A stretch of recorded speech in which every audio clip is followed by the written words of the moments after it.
Burgess here with Music Marketing TV. What you just heard started out as a piano reduction and turned it into a voice using synthesizer beats. So it was all synthesized. So fake choir. I actually don't know how well it'll do it.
There is more than one path to success. Tell us where you want to go, and we'll get there together. Whether you're looking to advance your career, complete your degree, or start a new chapter in life, we'll give you the skills, support, and credentials you'll need to move up and move ahead. Your best life is calling. Answer E-Town. Riley's falling asleep. Okay, crew, let's get to work. From the world of Inside Out There's a lot of memories that need some extra processing, and we send those to Dream Productions. Please, come on in. Meet the team.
Loves that little baby.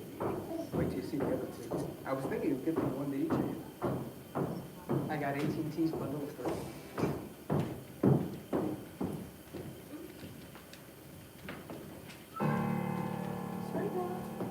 All right, you need to stay put in your spot. We're just about done, okay?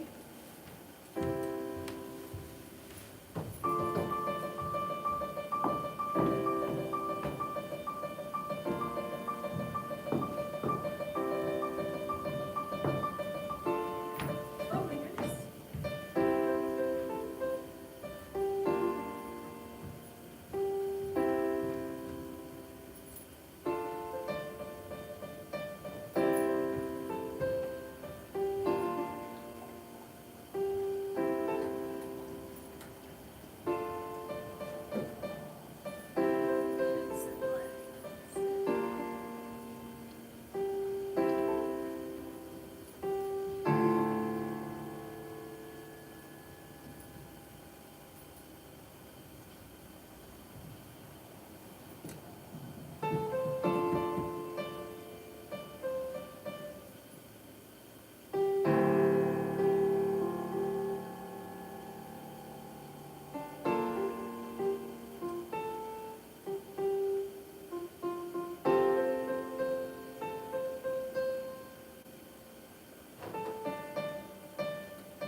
Ready?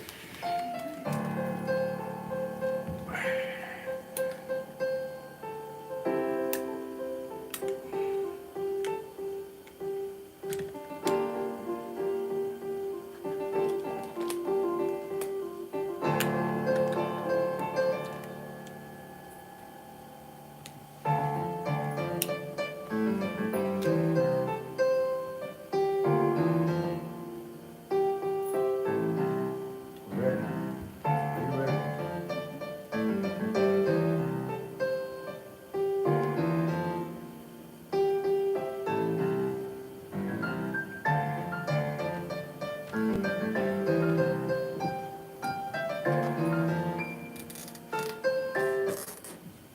So, who played last? I think I did. No, I did. It's your turn now.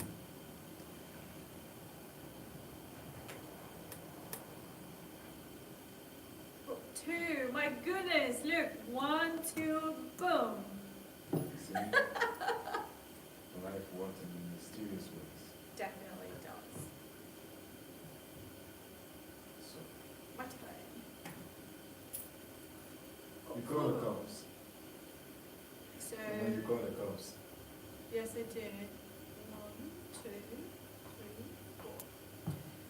So when I called the cops, they spoke to advocates, and the advocates acted, nothing ever happened.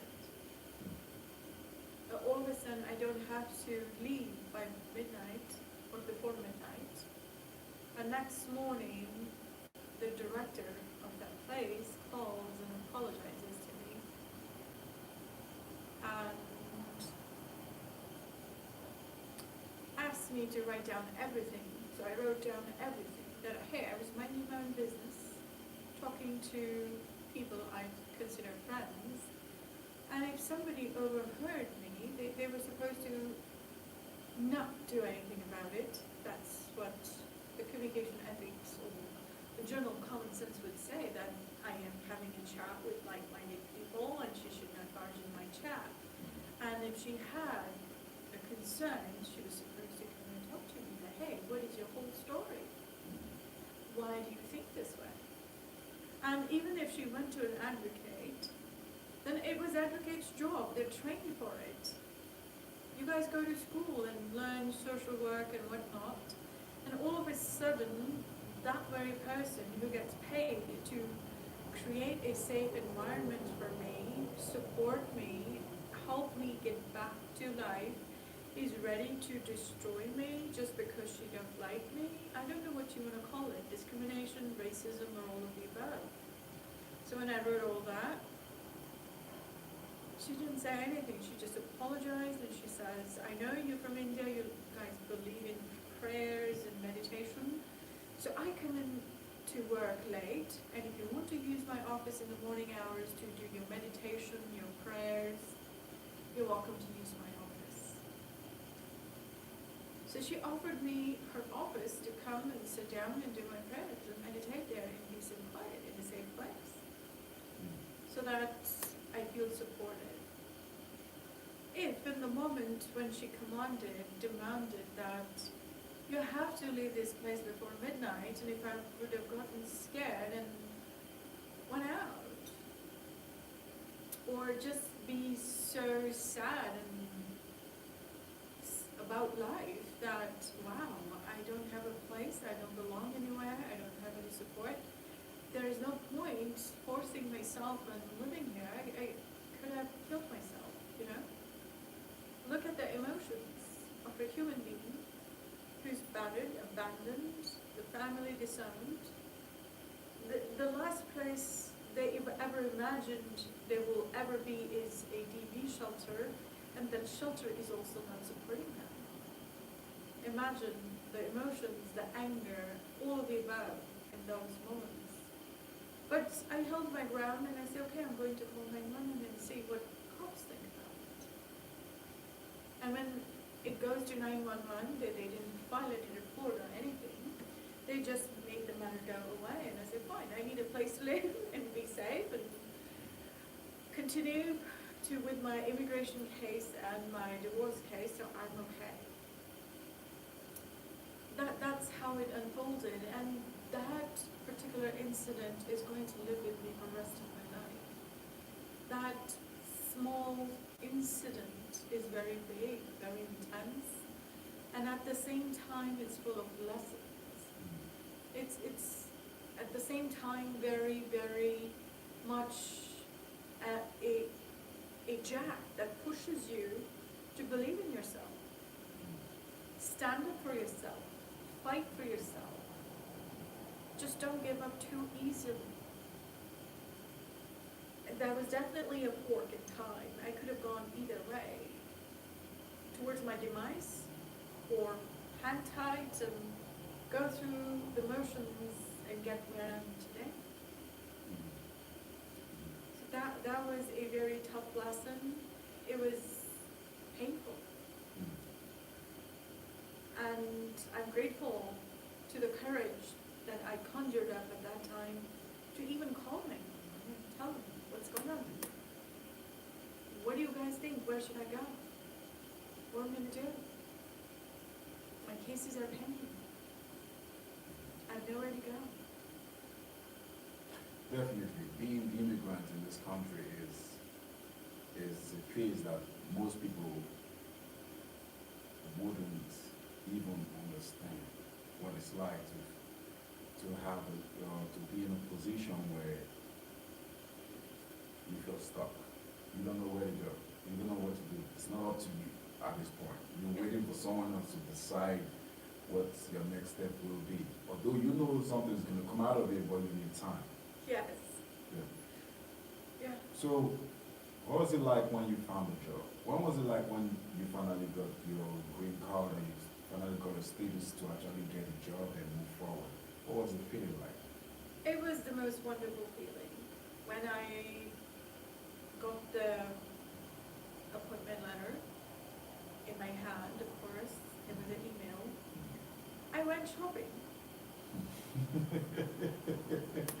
Yes, I went shopping, got me nice winter clothes, coats, jackets, trousers, and I was ready to go. Right. That's good. What would you call that? If you had to call it, if you were to make that a movie, what would you call it? I would call it freedom. No wonder some people call America the land of the free. Yeah. You know, one thing I like about even I'm immigrant, and one thing about moving to America is it kind of tested my tenacity. You have to be tenacious. Yeah. You have to be stubborn than a mule. Mm-hmm. You have to believe in yourself. If 10,000 people are telling you you're bad, tell them shut up, I'm the best. Mm-hmm. You should have the balls of brass to tell them that. Right. And tenacity has played a big role for me as well. And one big way it has was back in Nigeria, we had a Metro bus, all right, and I was pretty young, and I really wanted to drive a Metro bus. The question is, why did I want to drive a Metro bus? I was a security guard.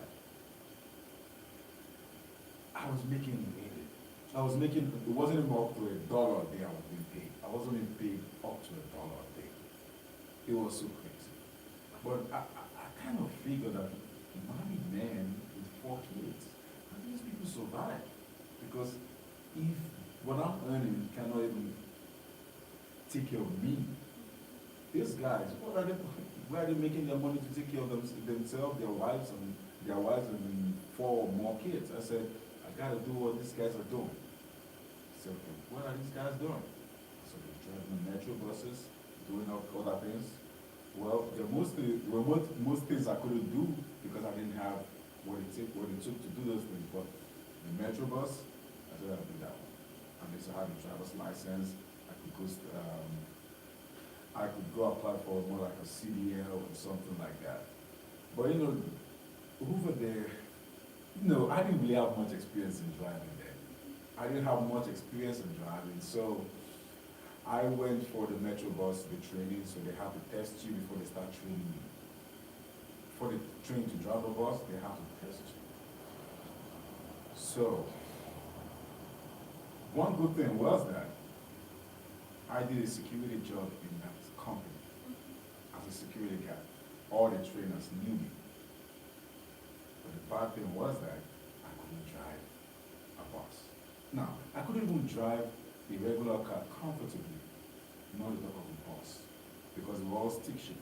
They were stick shift vehicle. They weren't automatic vehicle. They were stick shift.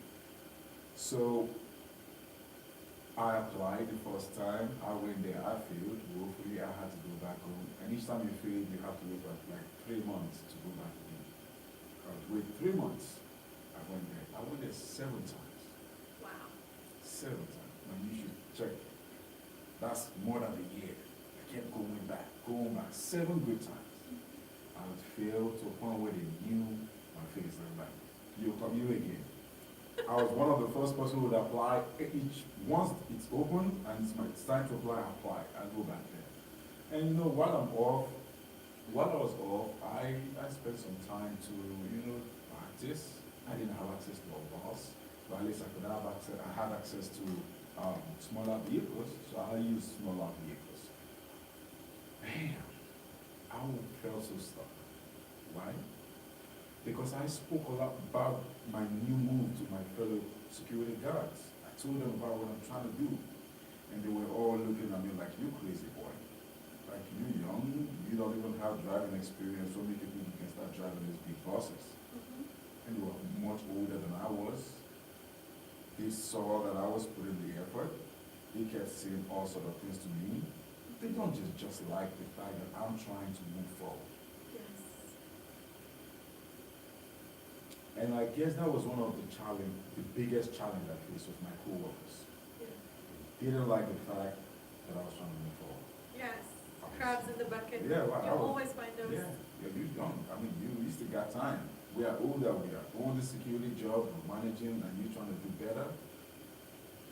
But the 7th time, I don't know what happened the 7th time. Maybe I acquired a little bit more experience, but the 2nd time, each time I went there, it was a learning experience, opportunity for me. So when I go there, I start the bus, I engage in the first gear. The moment I try to transition to the 2nd gear, the bus usually trip off. So each time I went back, I kept learning how to move from 1 gear to the 2nd gear, right to that bus. I would fail. They would send me back home. The next time I come, now I'll correct what I failed last time. You're supposed to move it quickly. Don't take off your leg off the clutch. Yeah. Move it. All right, so I'll move it, but the problem now is to move to gear 2. And then I fail. I go back, put in my head, gear 2, gear 2. And I actually have a friend who actually was driving the bus, so I was begging, when he's on the street, please pick me up somewhere, man. Pick me up somewhere. Even let me just try. Let me just put 1 gear. He would hesitate. It's against the company's code and everything, but he would pick me up. And I did it. I kept failing, but each time I went back for the test, I passed that stage. Until when I got to the 6th gear, and all it had was the 6th gear. I failed the 6th gear, but when I came back for the 7th test, I could go to the 6th gear. And that was how I passed it. Wow. Yeah, it was, so 3 months is a long time. 3 months is a long time for you to forget what you learned. Yes, it took you almost more than 18 months, Yeah. close to 2 2 years. years, right. 3 months is a long time to forget what you learned. So each time I learned one thing, I kept thinking about it. I dealt a lot with my imagination. I didn't let go of what I learned. Within that 3 months of how to move from 1 gear to the other gear, I kept it in my head, how to move it. Don't take it off the clutch. You're supposed to go this way. Keep it that way. I kept doing it. Even when I didn't have a chance to try my friend buses, I kept doing it. So I kept passing those stages, and I got to the 7 point. I passed it. Congratulations. I got on the phone. Okay, I got an acceptance letter now to go into the training. Now they have to train you how to use the bus, how to move, how to stop, where to go, where to pick. Later on, and funny enough, the company wasn't really my main target. There was a bigger company that pays better, but I knew I could use those guys to learn. Yes. Yeah, the red buses. So we had the red buses and the blue buses. So I used the red buses one day, took me in, trained me. Then I was able to drive, walk with them for a little bit, apply for the big buses. So it's been thinking about it now, I think about the experience. For 2 whole years, I was just, I kept doing the work I hated. I kept hanging around the people I didn't really want to hang out with. People kept talking down to me, highlighting all my mistakes at work, highlighting my late coming because sometimes I did their late. Because in between, I was also in web development school. At the same time, I was also doing all this. So they come late, got so kind, I got fired a week before the boss really had employed me. A week, I got fired. So you've been coming late for too long, you can no longer accommodate this. We're letting you go. Do you know who was putting the whole schemes? My co-workers. They were putting the whole scheme to get me fired. I got fired, but fortunately for me, it was a week. It was narrow. That was narrow. It was a narrow escape. And thinking about this now, even while I was expecting, while I was waiting for you to get here, I was thinking, what does it mean to get unstuck? It takes a lot, mental, emotional, spiritual, and physical confidence. When we talk about mental, emotional, we have to outgrow the taboos, the social programming, the social construct. You know, there is a funny example here. If you ever go to the fish market, you know crabs? I know. They're Hey, sitting Give me 1 close. second. This camera seems not to go off. Just want to make sure something good is happening. Okay, something good is happening. Okay, go ahead. So the crabs, they're sitting right by the shore, the bay, you know, ocean. If the crabs decide to crawl out and go back in the ocean, they're free to do so. But none of those crabs in the fish market ever get out of the bucket. Why? Because they keep pulling each other down. And being humans, we have the same situation. That's why the saying goes around crabs in the bucket. It's very, very difficult task to untangle yourself because then the fear of being abandoned, isolated, alone creeps in. And then we have a choice to be brave enough to be alone, go against the current like the fish, salmon, or just continue to be the crabs in the bucket, live your life, work hard, pay your taxes and die, and live a very insignificant life. I'm not saying that average human being is living an insignificant life. Please do not take it in an offensive manner. But I'm talking about the dreamers. We always have choices. We are always at the Y's or the forks on the road, and it's our choice. It's our free will. Are we going to take the road less traveled? Are we going to ignore the noise? Or are we going to get trapped in it? In my experience, the most of the emotional pain comes from how we process the incidents, the events, the words, the gestures that were exchanged or we experienced. For instance, when somebody gets married and have in-laws, you know, you're entering a new family. From your end, you're excited, like, wow, I've been alone for a very long time and now I'm going to have a family. And you do everything. You go above and beyond to tell them, hey, I care for you. I'm excited to have you as a family. And what do? They go behind your back and stab you? Imagine how painful that is. That I made an effort, I spent my hard-earned money, I gave you the respect, I gave you everything, and this is what you're doing to me? How painful. And it becomes painful, why? Because we had an expectation. And that expectation is absolutely correct, because if we cannot expect this from a family, who else can we expect it from, right? But the mistake here is we didn't read the room. We were just so excited and we opened the floodgates and we went crazy. How about you test the waters? How about you understand? Is the next person or person opposite to you, is that person really ready to receive you as a family? How do they even see you? Are they welcoming you or are they pretending? Or are they being formal? Please, read the room. Don't make that mistake. So I'm still learning these lessons in my life today.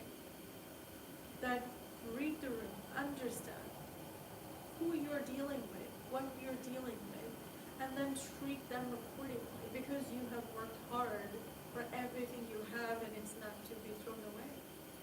Not to be given away unless the person has earned it. This is the biggest lesson I've learned in my life. So basically, you're saying the art of getting on stuff is not really caring what people say or what people feel about you. Exactly. People have projections. Like, for example, I'm an intuitive channel, so I hang out with the fellow practitioners. And the observation is people will come to you for readings, for money, for love, for health. These are the major reasons that people will go to somebody. And I see my fellow readers doing readings and whatnot. And at times I'm listening, just quietly listening. And then I say, wow, that was a projection. That was not a channeled message. You know, observing. But I don't tell them anything. I just observe and learn. But when a client comes to me, I have to restrain myself from giving them any kind of projection. I have to be very, very honest, bare like a bone, to give them the reality, the fact check. And anybody who's planning to go to a reader, a channel, please write down your questions. First ask yourself, why are you wanting to go to this person? Why are you choosing this person? And what exact answer you need? There are times there are very honest readers that will say, hey, manage your anger. Manage your attitude. In the reading, they'll tell you. The old and seasoned ones. And a young person might not like it because they are so detached with themselves that they're so unaware that their attitude is going in a negative direction or they have anger problems. You know? And anger does not mean that they're having outbursts. They're passive-aggressive people, you know, who are angry but do little things in the background, in the foundation to do bad things, you know. So when we're going, understand who you yourself are and then ask your questions and be ready to hear the truth. So the bottom line is, nobody has the magic book or the crystal to give you the reality.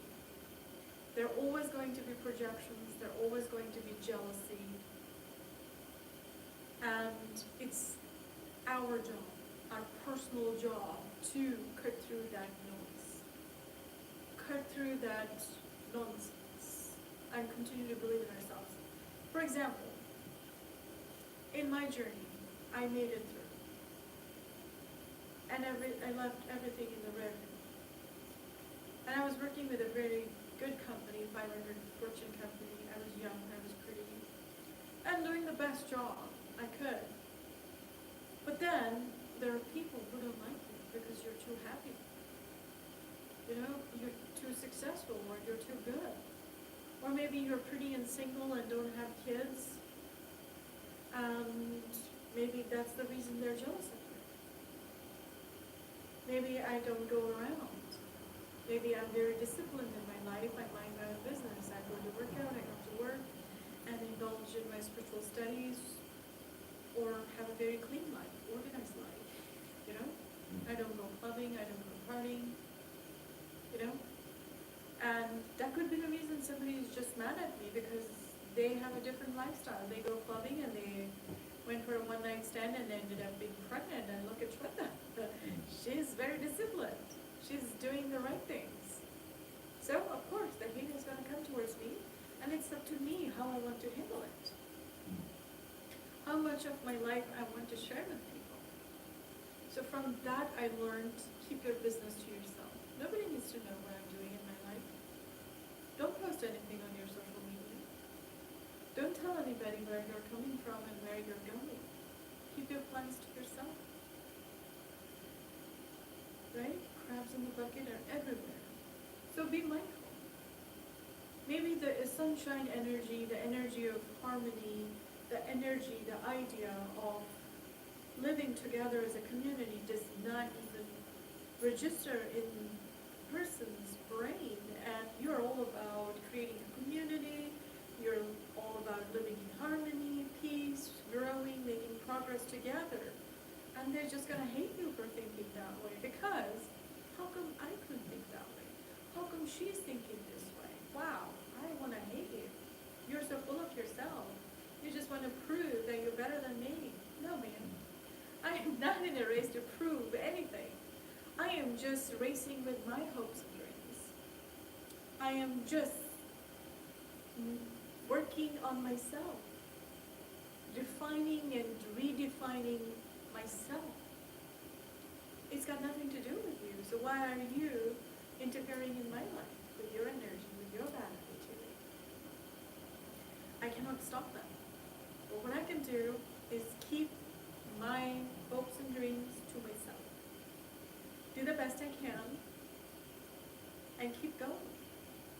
So yes, this is the only way to outgrow the social programming, the construct, or the taboos. Taboos are man-made. Nature didn't make these taboos, did it? The creator, the creatrix, did they make these taboos? No. They're rules in the nature. If we follow those natural rules, everything is in alignment. The minute we differ from those nature laws, we're in a mess. Yeah. So, looking at you now, looking at Shweta now, and Shweta back during the period of a little bit of stagnation and figuring, what are you most grateful for right now? What I'm grateful for right now, all the people who support me, all the people who accept me for me, and they're not very many of those. But I'm grateful for all those people who give me the space, take me as I am.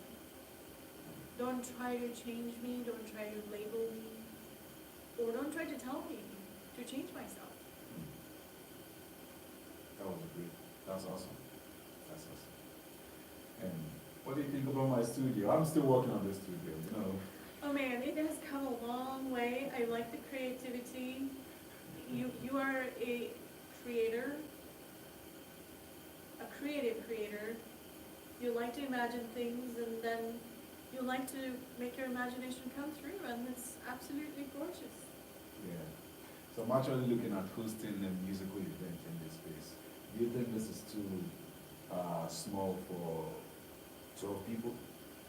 No, it's perfect. Yeah, I'm looking to have a performer here. I'm looking to have the 12 people here, you know.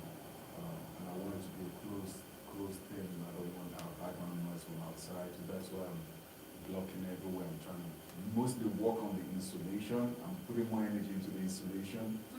Actually, I started with a plastic, black plastic, but it wasn't working. It wasn't working. So I had to start on the plastic now. I'm putting out silver foil. I'm looking to put it all around before I don't put a drywall or anything, color it up to insulate it, hopefully it's cancel noise. That's excellent.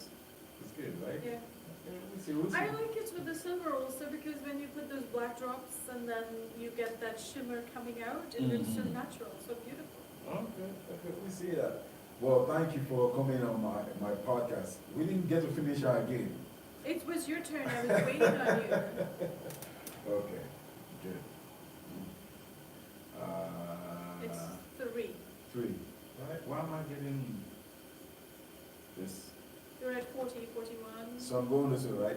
43. So I'm gonna be on 43, right? I was here, right? No, you I were was- here. Okay. 1, 2, 3, okay, good. Okay.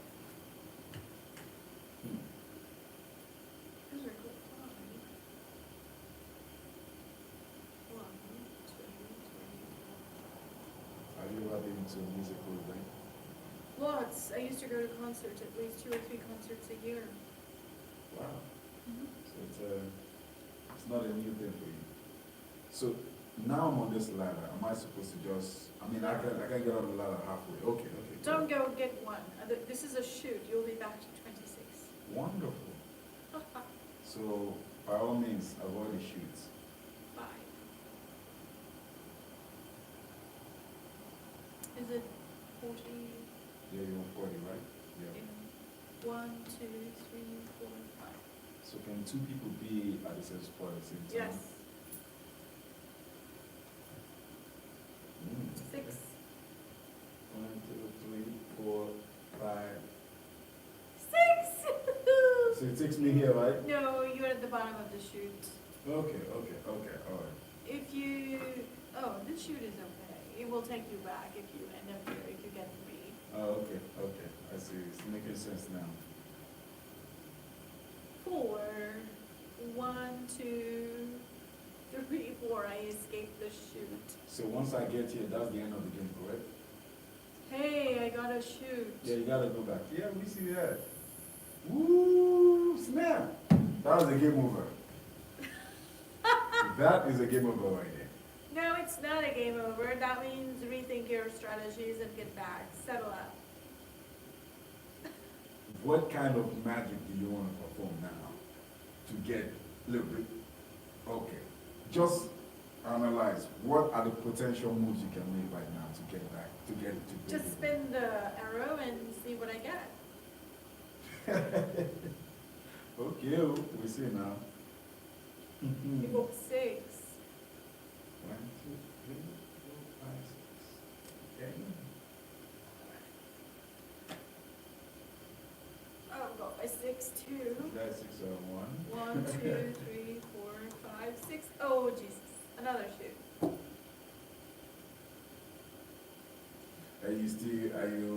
Are you still hopeful at this point? Yes. Why not? Okay. So what must I not get? I must not get 3, right? Yes, you Must should not not get 3.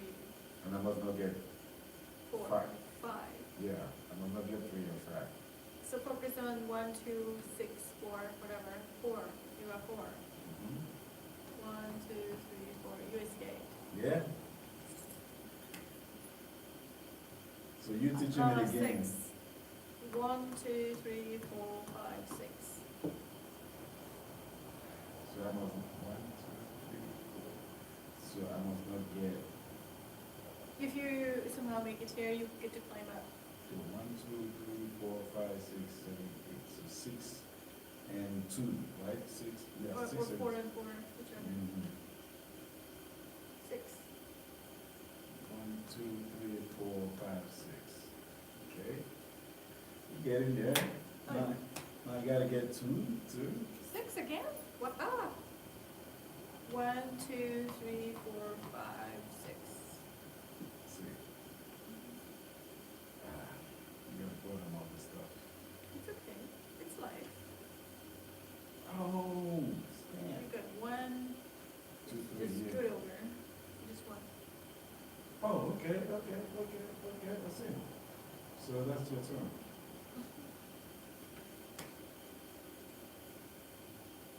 Three.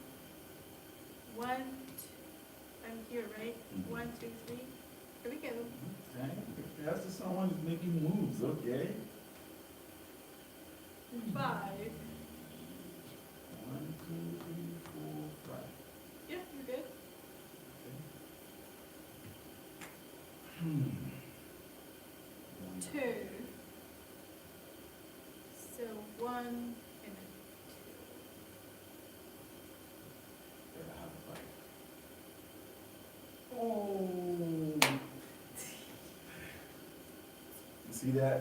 Yes, so you're here. 1, 2, 3, 4, 5. You win. Anyways, it's been a pleasure. How can I put it? It's been an interesting conversation, and I really admire your story. And I know a couple of people who have had issues with their immigration status, and even accommodation, simultaneously going through family problems. Some people didn't get out of it, but just seeing you get out of it, that's inspiring. And I hope someone watches this and if they're going through family problem or they're going to their immigration status, or if they just go psychological stagnation, they can listen to this and be inspired. Do you think we got enough material? Because I don't know what we did. Are you sure? You're keeping track of it? Okay. This is a series, so being a series, there's gonna be a lot of people to listen to, all pointing to one message.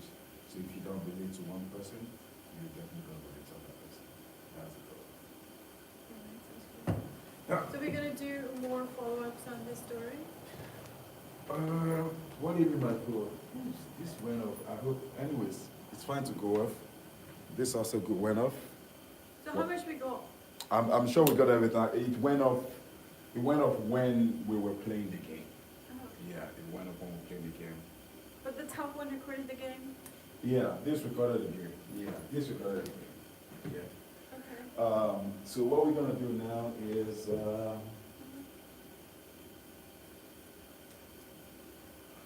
I'm gonna have you talk. Well, I'm gonna have you stand and talk. stop and talk? Yeah. Okay. And this content is gonna be posted on Urge.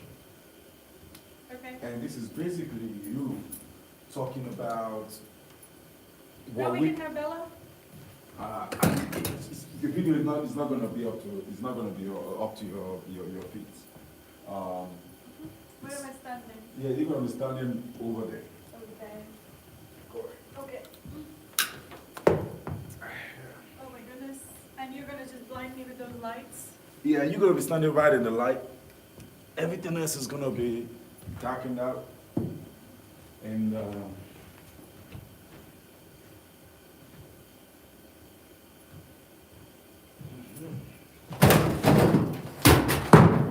wonderful. You okay? Did you break anything? Yeah, I mean, I hope the hard drive still works at this point.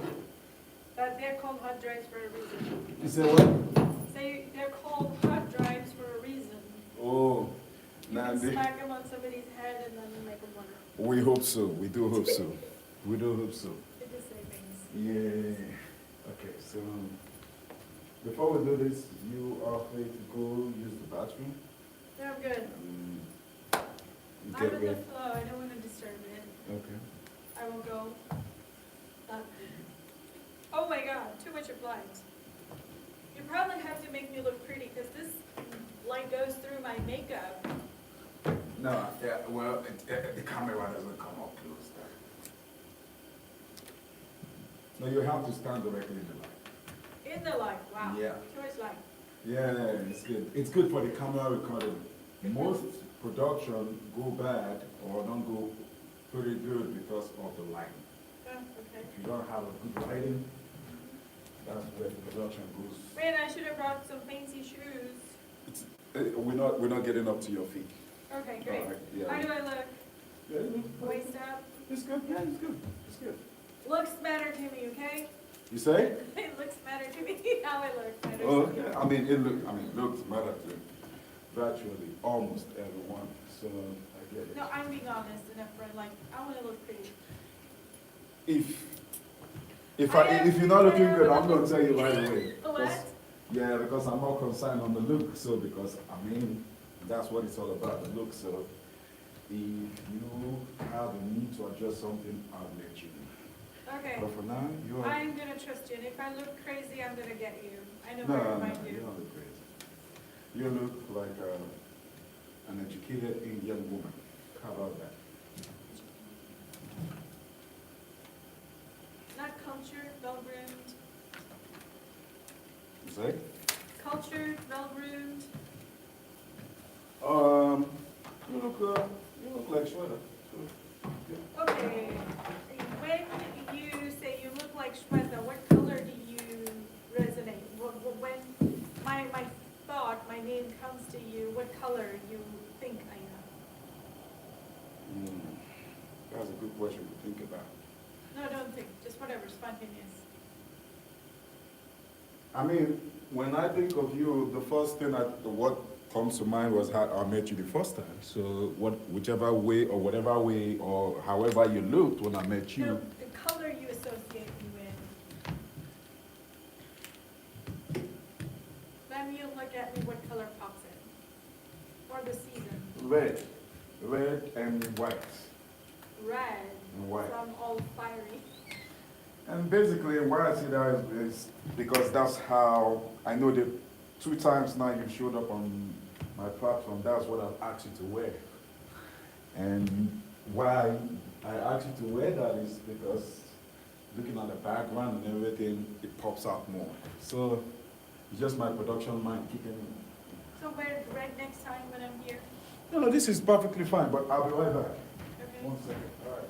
You destroyed my question. I said, what color comes to your mind when you see me?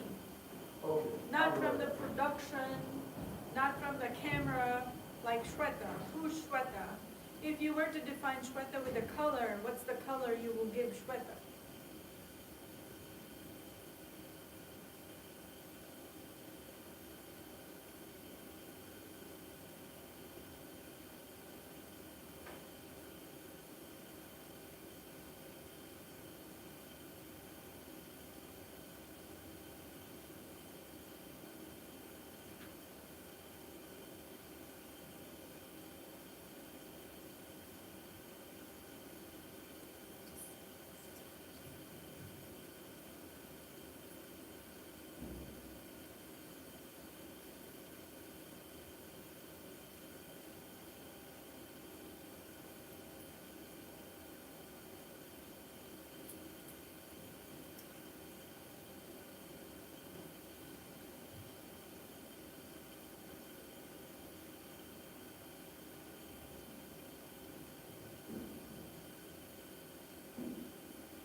Let me know if it's too hot in here.